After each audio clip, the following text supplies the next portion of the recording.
Wanita itu sedang asyik membersihkan kaca, tanpa menyadari bahwa dinding di belakangnya perlahan-lahan mendekat. Dalam sekejap mata, dia terjepit di kaca dan tak bisa bergerak. Untungnya, segalanya segera kembali normal. Ternyata itu semua hanyalah halusinasinya. Saat itu, telepon di dalam rumah tiba-tiba berdering. Panggilan itu datang dari tetangganya, Hai Mei, yang menyuruh Xiao Mei untuk tidak mempercayai siapapun dan harus mencari cara untuk melarikan diri dari sana. Namun, Xiao Mei tidak menganggapnya serius, lalu langsung menutup telepon. Akibatnya, pada pelajaran tari keesokan harinya, dia mendapati bayangannya di cermin berubah menjadi sosok Hei Mei. Tepat saat Xiao Mei tampak bingung, Hei Mei tiba-tiba menabrakkan kepalanya ke kaca. Pemandangan di hadapannya membuat Xiao Mei benar-benar ketakutan, namun para tetangga lainnya justru melemparkan tatapan aneh kepadanya. Saat Xiao Mei menoleh, barulah ia menyadari bahwa semua yang baru saja terjadi hanyalah khayalan belaka.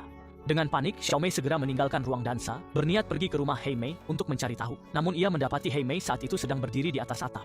Hei Mei berbalik dan melirik Xiao Mei, lalu langsung menggorok lehernya dengan pisau.